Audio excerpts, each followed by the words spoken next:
Hello everyone. One moment as I give this a quick test. Checking the volume feedback. Okay, it sounds like I'm coming in quite distinctly and clearly. Hello everyone, and welcome to a rather unorthodox stream. This is not going to be a video game, but a tabletop live review. As for what we are doing today, we're taking a look at the Zero Level Rulebook for 5th edition. It's a third-party source book for the RPG of the same name, presenting an alternative campaign start where the PCs are mere commoners. Players control 2 to 4 PCs instead of 1 at a time, where the idea is they'll be funneled out during the course of the first adventure to see who survives. After that, a player will choose one of their surviving PCs, if they have any, who will then level up to 1 and be treated as a regular character with a class, background, and all that. This sourcebook takes strong inspiration from Dungeon Crawl Classics and even references that RPG by name. The Zero Level Rulebook is also free on Drive4RPG. Hold on while I give it a link in the chat. Alright, here it is for those going along.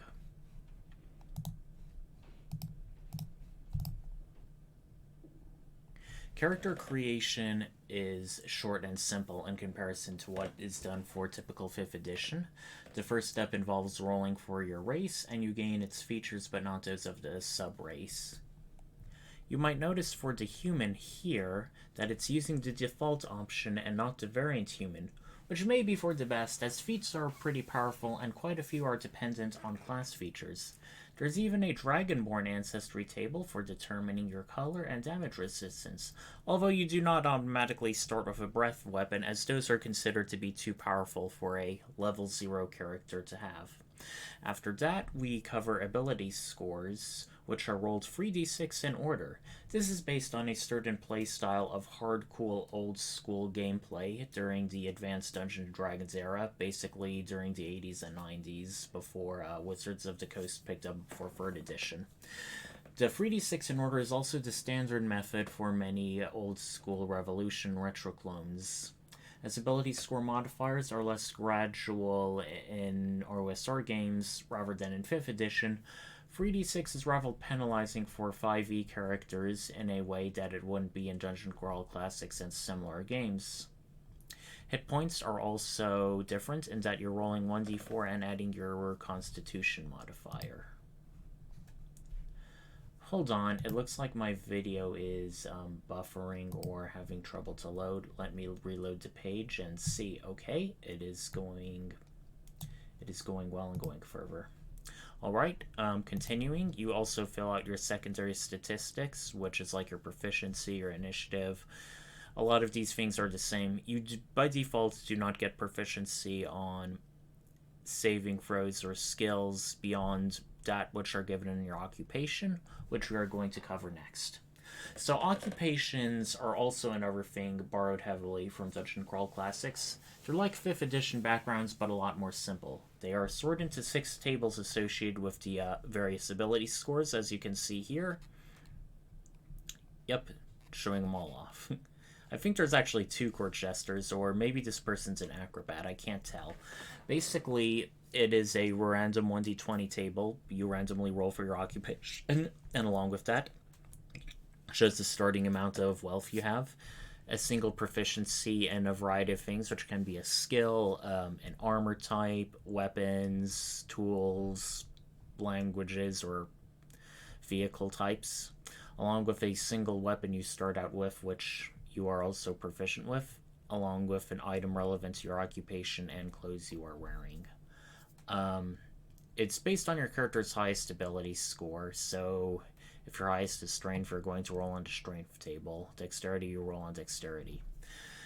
It's really hard to say if there's any of occupations which really stand out. The only ones would be something like where you're a bodyguard starting with heavy armor, and you get ring mail, which I think does a decent 14 AC if I recall offhand. But a lot of these other classes don't even start with like armor at all at times, so I get the feeling that things like that will have much more survivability.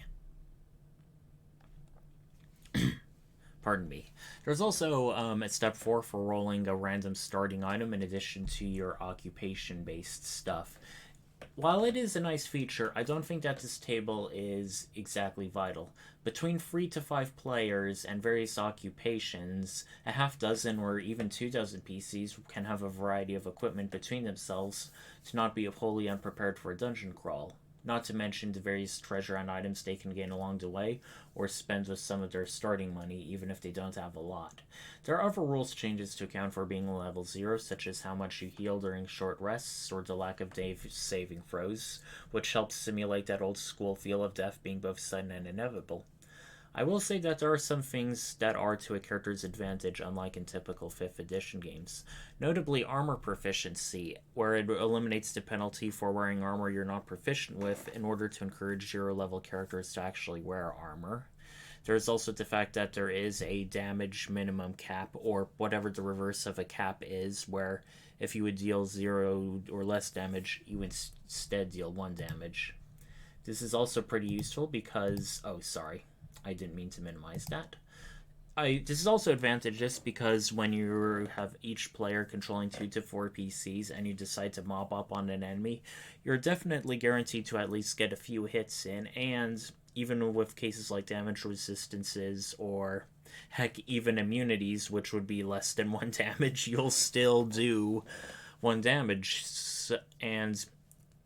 And given that a lot of fractional CR enemies like CR1A, CR14, things like mules, kobolds, bandits would probably have anywhere from like 3 to 11 HP at most, it's possible that a few good weapon swings can easily take them down.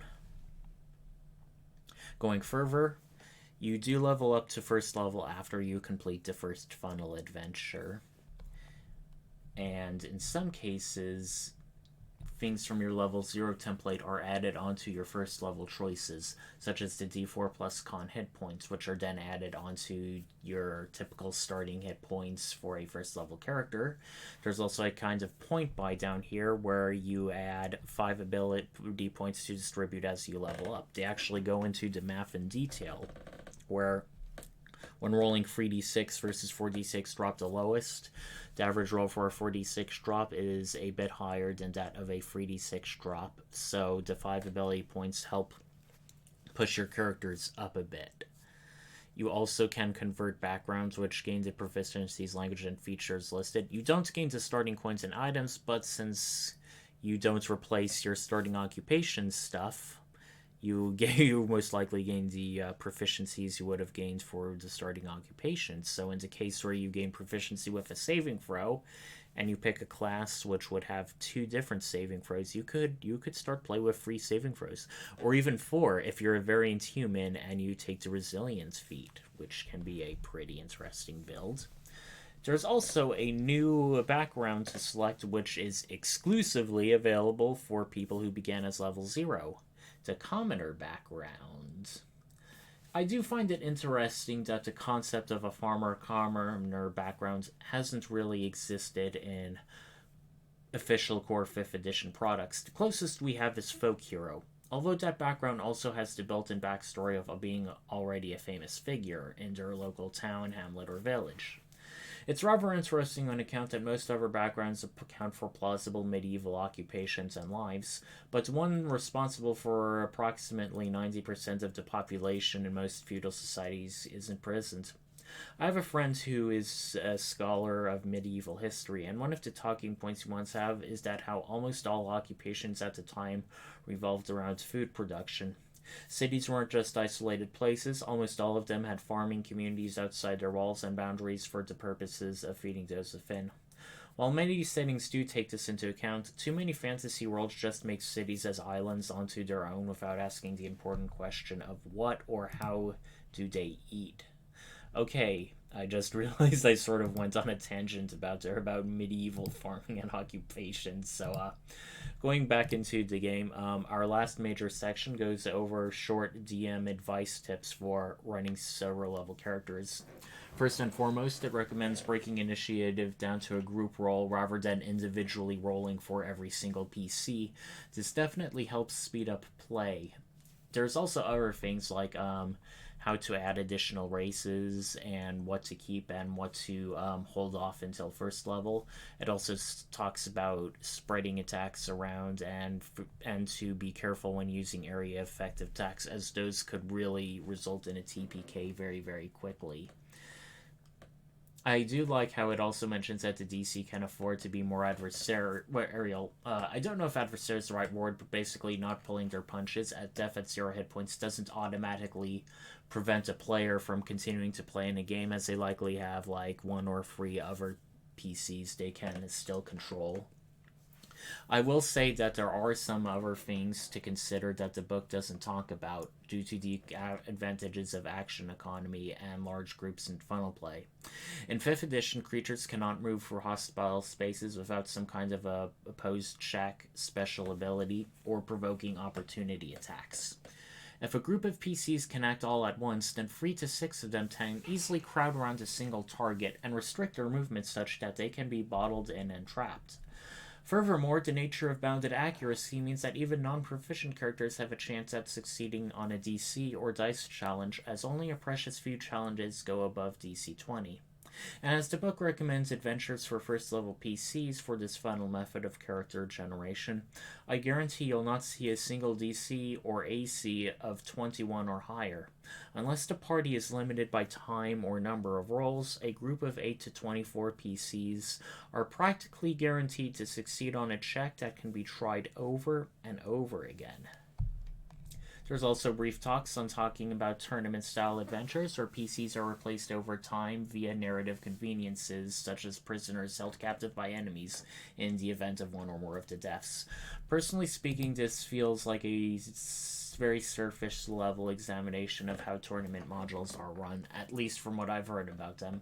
Tourney style modules at gaming conventions often have competitive multi-table events, like rating the final result of the adventure by who completed the adventure fastest, recovered the most treasures, had the least casualties, and so on and so forth. This isn't really a criticism, as the Zero Level Rulebook isn't meant to account for those things, but it does cover an aspect of like replaceable PCs that you can use to borrow. I am a bit concerned if this said replaceable PCs may negate the concept or risk of death, as while it's no fun to just sit around doing nothing while your PC is dead and watching everyone play, the multi-PC access of the funnel rules should at least be a kind of shield against that. Sorry, I keep minimizing the wrong thing. Still kind of getting the hang of this. There's also talks on how to convert Dungeon Crawl Classics modules, as you can see over here, for zero level play in 5th edition.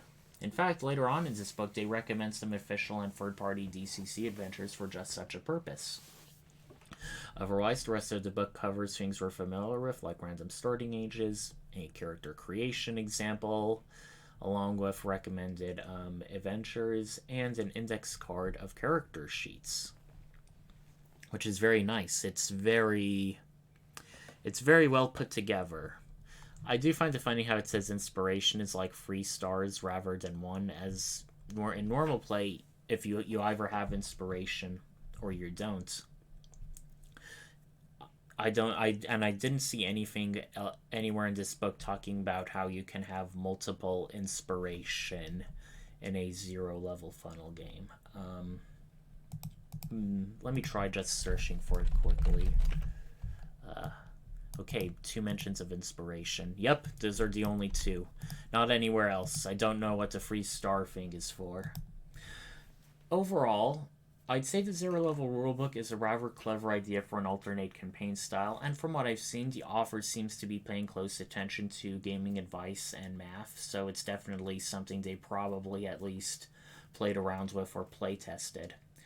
I will say my greatest concerns that the book didn't really cover in too much detail are the action economy and DC challenges that I mentioned earlier.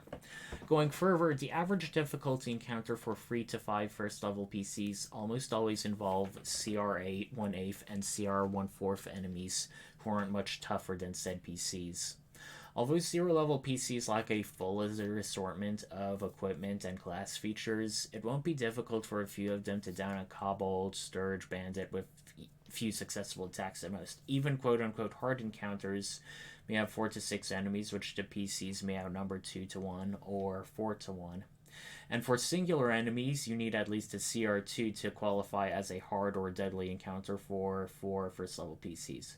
I should note that such boss style encounters would likely be near the end of the session after the final party has suffered a number of casualties. Many of these CR2 enemies, like gelatinous cubes, enter caps, and gibbering mouthers, have a lot of hit points and attacks that can guarantee one shots if they hit a hapless adventurer.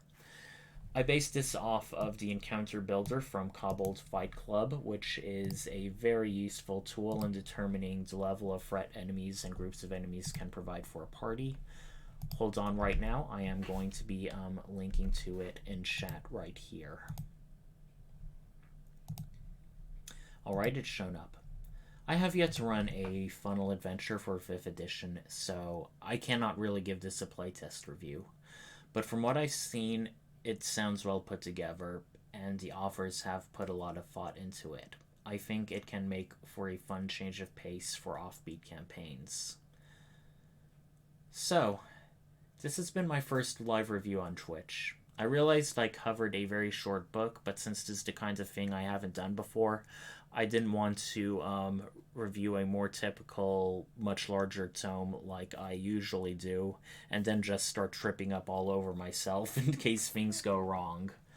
I will likely need to do several more of these in the future in order to get the hang of things, as my gaming sourcebook reviews typically get a good deal of editing and polish before I put them online, usually as like forum and social media posts.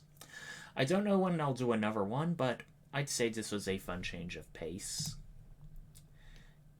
And for anybody watching, do you happen to have any further questions, comments, stuff like that, critiques, whatever, thoughts about the book?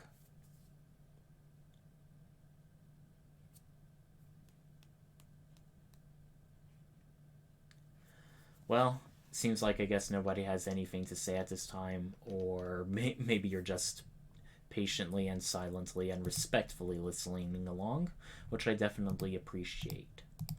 Alright, this has been a short but sweet review and a pretty fun one. Thank you all for watching so far. Quasar Night out.